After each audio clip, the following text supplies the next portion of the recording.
When you have a game as old as a Pokemon trading card game, there are bound to be a few broken cards that warp the game completely around them.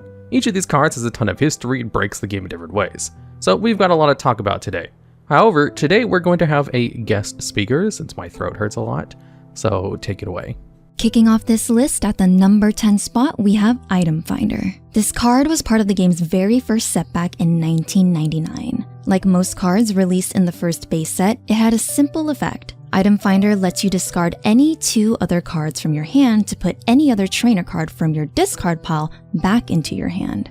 One key thing to note about this card is that trainer cards worked slightly differently when the game first released than they do now. Back then, every single card that wasn't a Pokemon or energy card was a trainer. There was no distinction between supporter and item, which meant that Item Finder could return any non-Pokemon or non-energy card back to your hand. When combined with cards like Energy Retrieval and Revive, Item Finder could functionally recover any key card from the discard pile for only 2 cards. While this may seem like a bad trade on the surface, the first few sets of the trading card game came with many ways to fill up your hand with easy discard fodder.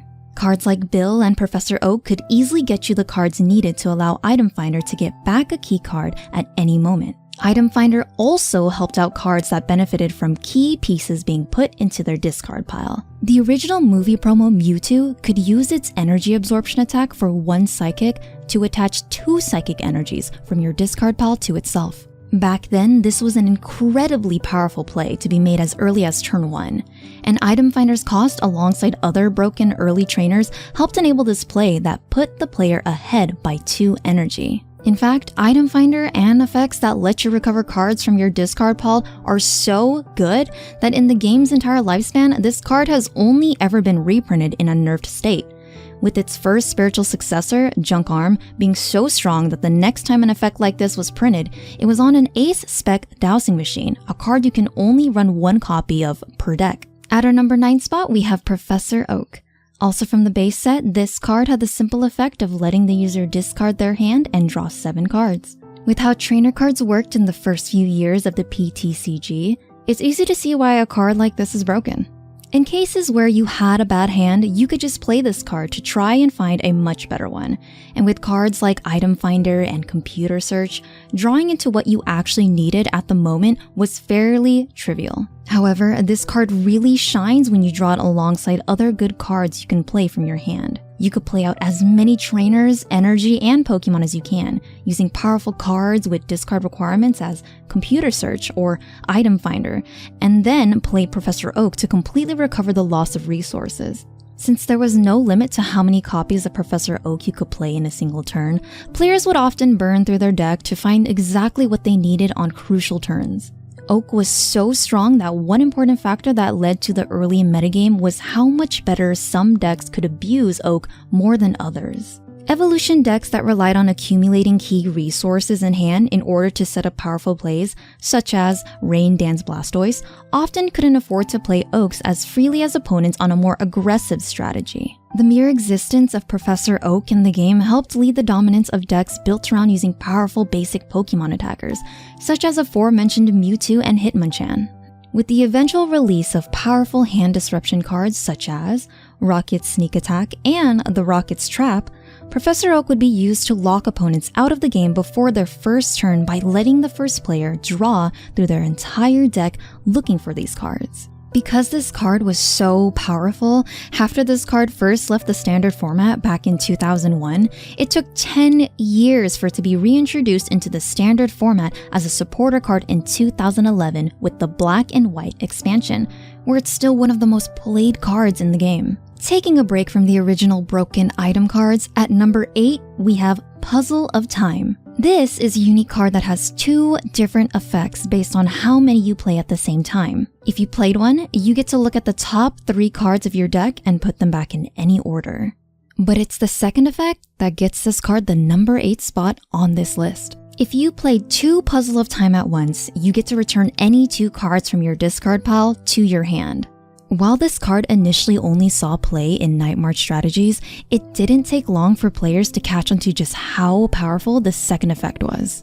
Pretty soon after its first wave of tournament success, players started jamming 4 copies of Puzzle of Time into any deck that they had the ability to draw a ton of cards.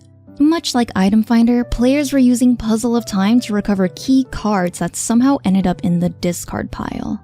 Faster decks such as Mega Rayquaza EX could use the Puzzle of Time to add back used Ultra Balls to search out copies of Shaymin EX to draw even more cards, and continue turboing through their deck. While control decks that would naturally draw into multiples Puzzle of Time over the course of a long game could use it to recover key pieces of disruption. However, there were 3 decks that could abuse Puzzle of Time better than any other strategies.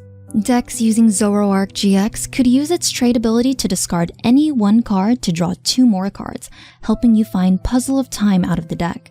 The puzzles could then be used to recover any cards that were traded away, giving the deck endless amounts of card advantage over other strategies. The second deck to really abuse Puzzle of Time was strategies built around Sableye in the expanded format.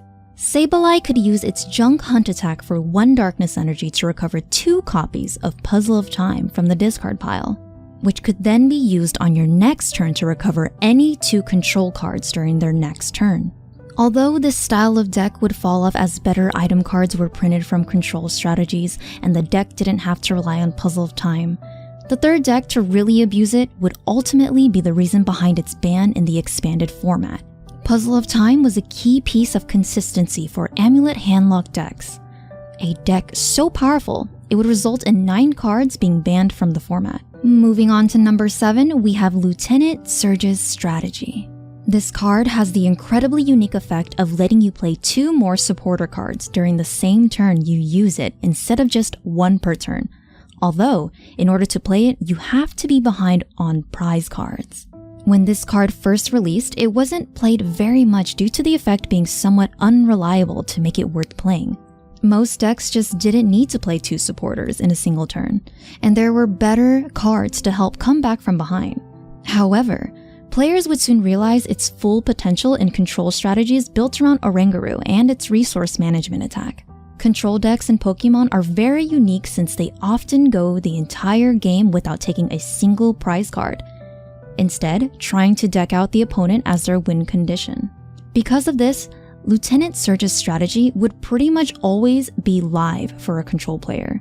If you were playing against a control deck and took a single prize card from an early KO, this card often meant the control player got to play with 2 supporters per turn for the rest of the game. Because of Oranguru's resource management attack putting any 3 cards onto the bottom of the deck, many control decks would attempt to end the game by looping Lieutenant Surge's strategy, as well as disruptive supporters like Mars and Hiker to keep their opponent locked out of the game until they would have no cards left in their deck. However, it would ultimately be Amulet Handlock decks that got the card banned. By using Jirachi EX to search Lieutenant Surge's strategy and then attaching the Jirachi with an Island Challenge Amulet, an item card that reduces the attached GX or EX Pokemon's HP by 100, the Jirachi would be knocked out as it only has 90 HP, giving the player 2 more supporter activations. If the Handlock player opened with a Hoopa EX, they could easily set up a situation where their opponent has no cards in their hand at the start of their turn thanks to Lieutenant Surge's strategy. Even as the card got banned from Expanded, it continued to see success in the standard format in varying builds of Oranguru control until its rotation from the format. Lieutenant Surge's strategy deserves a spot on this list for enabling a player to easily cheat on the 1 supporter per turn limitation, leading to degenerate combos and lockouts. At number 6, we have 2 more broken original item cards in Energy Removal and Super Energy Removal. Both cards have a very similar effect, so it only makes sense to talk about them at the same time. Energy Removal has a simple effect of letting you discard 1 energy card from one of your opponent's Pokemon. Super Energy Removal lets you discard 2 energies from a single Pokemon at the cost of you also discarding 1 energy from one of your Pokemon. Super Energy Removal is such a powerful effect that no other card has ever been printed like it, and Energy Removal has only ever had similar effects printed with massive downsides, like Crushing Hammer, relying on a coin flip to discard, or Team Flare Grunt being your supporter for turn, as well as only discarding from the active Pokemon. To really understand what makes these cards so game-warping strong, we have to take a look at the best decks of the first few Pokemon sets. As mentioned earlier in this list, the early metagame was heavily dominated by Pokemon who could attack for few energies while dealing decent damage. Pokemon such as Hitmonchan and Electabuzz, while underwhelming by today's standards, were the top dogs of early competitive play due to their ability to play around both energy removal cards.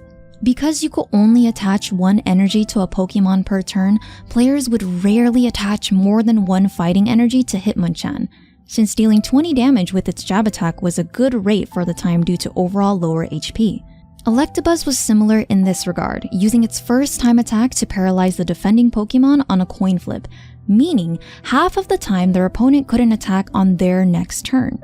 Even if you attached a second energy to Hitmonchan to build up to its special punch attack or Electabuzz's Thunder Punch, using super energy removal on these Pokemon was not a good idea due to them not being able to attack the next turn with one energy attachment. However, not every Pokemon in the first few sets could play around energy removal as well. Many powerful evolution Pokemon such as base set Venusaur and Charizard would almost never have enough energy attached to attack due to the constant barrage of energy removal and super energy removal, especially when combined with the aforementioned broken cards Item Finder and Professor Oak to keep chaining these powerful cards together.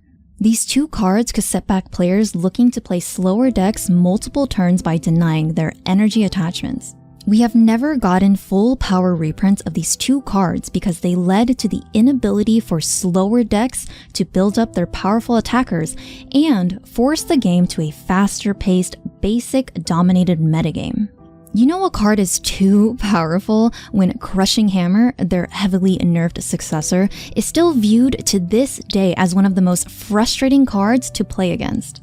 In the number 5 slot, we have the first of two actual Pokemon cards to appear on this list, Shaymin EX. Shaymin EX deserves a spot on this list for easily being the best Pokemon card ever printed since the modern era of the Pokemon TCG that began in 2011 with the Black and White expansion. It's a colorless Pokemon with 110 HP, a really low amount for an EX Pokemon that gives up 2 prize cards when it's KO'd. What gives this card the noble distinction of being on this list is its absurd setup ability, which lets Shaymin EX player draw cards until they have 6 cards in their hand when they play it from their hand onto their bench. If you are playing a Shaymin EX from your hand, it would often regularly draw you anywhere from 3 to 5 cards, with even draws from 0 cards up to 6 being frequent if you built your deck around doing so. While this effect has been brought back relatively recently with Crobat V's Dark Asset ability, a key distinction between the two is that setup is not limited in how often it can be used in a turn.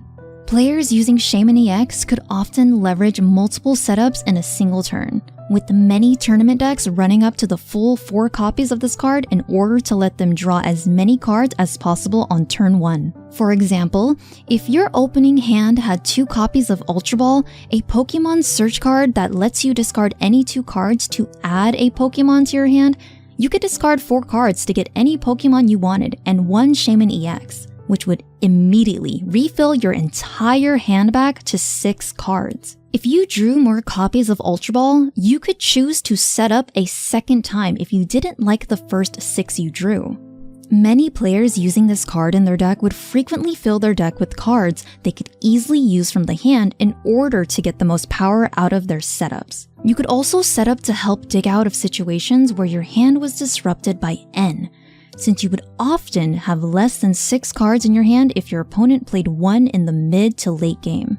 One popular partner was Seismitoad EX, whose Quaking Punch attack could deal 30 damage for 2 colorless energy and prevent your opponent from playing any items during their next turn. Shaymin EX provided Seismitoad decks a huge boost in consistency for finding a turn 1 double colorless energy, a special energy that provides 2 colorless energy to enable a turn 1 Quaking Punch, as well as other disrupted tools such as Hypnotoxic Laser, plus Verbank City Gym for increased damage output as well as Crushing Hammer for energy removal. Shaymin itself could even use double colorless energy to power up its Sky Return attack, dealing 30 damage and returning itself and the energy to its owner's hand for use on another turn. What really pushes Shaymin EX into full broken territory, however, are the powerful turn 1 combos it enables by drawing its players so many cards. In the standard format, Shaymin could be paired alongside Vileplume and Decidueye GX in decks built around Forest of the Giant Plants, a card which lets you evolve grass-type Pokemon the turn you put them into play, in order to create fully evolved boards as early as the first turn. While this card was in the standard format, it was common for every deck in the top 8 of major events to be playing at least 1 to 2 copies, with many opting for 3 or 4. Shaymin EX didn't fade into obscurity after rotating out of the standard format though, as it became a driving force behind the fast-paced gameplay of the expanded format. With the introduction of Quick Ball in Sword and Shield, another item which could search Shaymin at a card disadvantage, fast one-turn lockout strategies fueled by setup took over the format, with many players opting for a deck built around Trevenant and Dusknoir Tag Team GX and Milotic from XY Flashfire. The best deck to ever abuse the full potential of setup was, once again, Amulet Handlock. Since Shaymin was an EX Pokemon, it could be searched out by Amulet Lock's best consistency piece, Hoopa EX's Scoundrel Ring ability, which searched out any 3 EX Pokemon from the deck. By getting Jirachi EX and 1 Shaymin EX, a single Quick Ball or Ultra Ball easily converted into a total lockout for the opponent. Even then, the real breaking point in Shaymin EX was the printing of Scoop Up Net in Rebel Clash, a card that could put Shaymin EX back into its owner's hand at no cost or unreliability of a coin flip.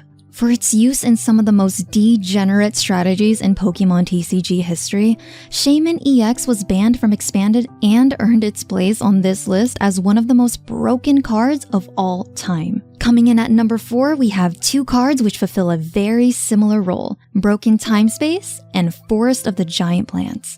Broken Time Space is easily the best stadium card of all time, allowing all players to circumvent the usual evolution rule of having to wait a turn to evolve any of their Pokemon after playing them. It's so good, in fact, that a heavily nerfed version shares this spot on the list with it as well. Forest of Giant Plants had the same effect, but only applying to grass-type Pokemon. While the former stadium didn't lead to many degenerate plays during its time in the standard formats of 2009 to 2011, as the game was generally much slower compared to modern Pokemon, Forest of Giant Plants enabled one of the most one-sided strategies of all time in its standard format as well as first turn kill in the expanded format.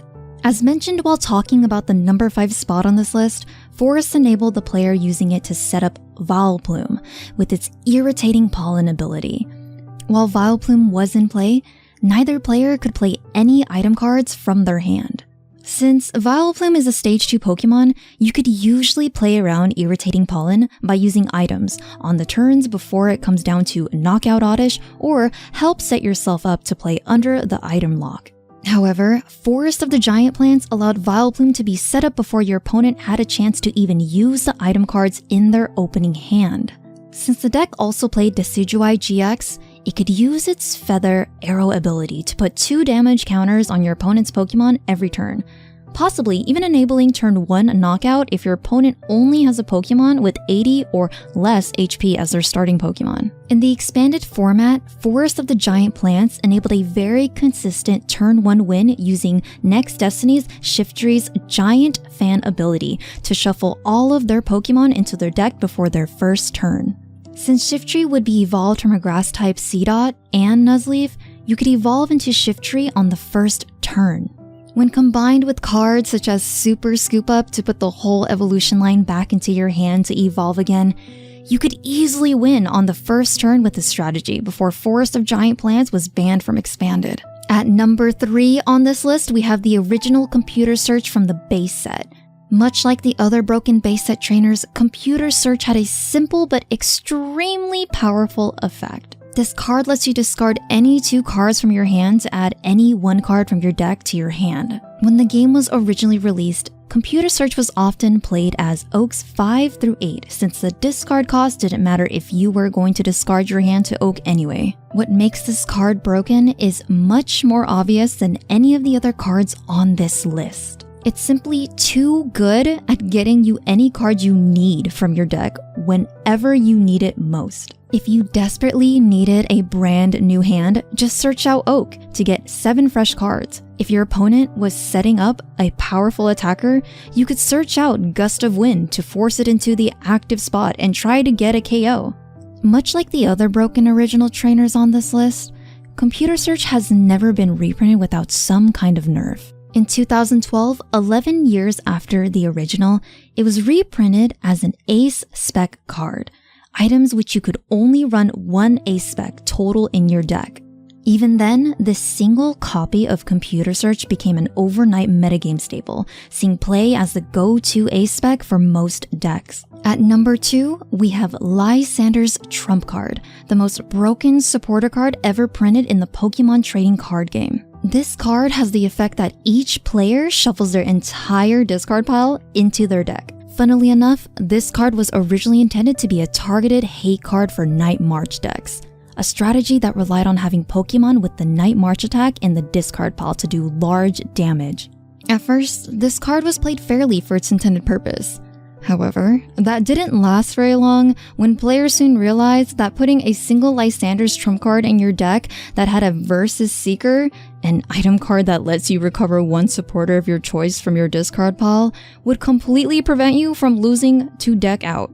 Usually, if you have no cards in your deck at the start of your turn, you lose the game. However, if you played a Lysandre's Trump card to shuffle your discard back into the deck and then got it back with Versus Seeker, you could then recycle that Versus Seeker back into the deck with Lysandre's Trump card, creating an infinite loop where you or your opponent will never have 0 cards in their deck. Not only could this loop cause tournaments to constantly run overtime, which regularly did happen when this card was legal in Standard, but it also meant that disruptive decks such as those built around Lysandre EX would never run out of their lock pieces since you could endlessly recycle them. With Computer Search and Shaymin EX, the Lysandre player could easily find their resources again after shuffling back their whole discard pile and use them to continue the lock.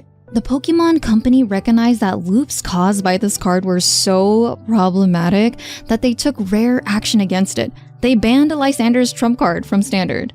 This was the first time that the Pokemon Company ever banned a card from Standard in their entire history of running the trading card game, with them only ever banning another card again in 2020. In fact, Lysandre's Trump card was so good that it ended up banned in the expanded format for the same reason. Finally, topping off the list of the most broken cards of all time, we have Stormfront Sableye. Sableye is a basic Dark-type Pokemon with 60 HP, a Pokebody, and 2 attacks. Its Overseer Pokebody, which for newer players is functionally the same as an ability, has the incredibly powerful effect that if it's your active Pokemon at the start of the game, you automatically go first unless both players have Sableyes in the active spot. Its first attack, Impersonate, lets you discard any supporter from your deck and use its effect as the effect of Impersonate for no energy cost. One important thing to note about this attack is that you could use it regardless of whether you played a supporter already that turn. Its overconfident attack costs 1 dark energy, deals 10 damage, and has the effect that if the defending Pokemon has less HP remaining than Sableye, it did 40 damage instead. When Sableye first released, it was a popular card to play due to granting a lot of decks powerful setup with its Impersonate attack, as well as potentially being able to take early KOs. However, it was nowhere near the power level needed for being the most broken card of all time. This is due to the first turn rules in place for most of this card's lifespan. For most of the time in Standard, the player going first could not play any supporters, stadiums, or trainers, which at the time were the name for items. This restriction kept the effect of Overseer from being too overbearing, since it usually meant you just start off with a bit of an engine boost with Impersonate by discarding a Cyrus's Conspiracy or Roseanne's Research. In some cases, you could secure easy turn 1 KOs on Pokemon with low HP using Crobat G's Flash Bite Pokepower to put damage counters on the opponent's active Pokemon, and Poketurn, letting you reuse Crobat G and enabling Overconfidence massive damage boosting effect. While Sableye has had a very interesting evolution over the course of its time in the Standard format, this doesn't contribute to what makes this card the best of all time. What pushed Sableye over the edge was when the core rules changes arrived with the release of the first Black and White set. Soon after, this card went from being a powerful card in the context of its Standard format to the most broken Pokemon card of all time. With the new rule changes, there were no longer any restrictions put upon the player going first. These new rule changes allowed decks using Sableye to easily reach absurd first turn damage, even being able to KO Pokemon with HP as high as 120, thanks to now being able to play cards such as Expert Belt to boost your damage by 20 and increase Sableye's HP by 40, Victory Medal to draw more cards or search key cards depending on coin flips, Junk Arm to recycle Poketurn for Crobat G, and Seeker to help Sableye win the game against opponents who put down more than one Pokemon at the start of the game. The deck could easily win games against opponents who even started with upwards of 3 Pokemon at the start of the game due to its never-before-seen consistency. Sableye first turn win decks were so effective that the Pokemon Company enacted an extreme policy change never seen before or after this. They decided to rotate the Standard format ahead of schedule, removing all cards from before the Heart Gold and Soul Silver blocks. For single-handedly causing an emergency rotation, something never seen in any card game before or after, as well as being one of the strongest cards without new rule changes heavily favoring it, Sableye easily deserves the top spot of this list. That makes the end of this video. There have been plenty of broken cards over the years, so if you think we missed any, let us know in the comments.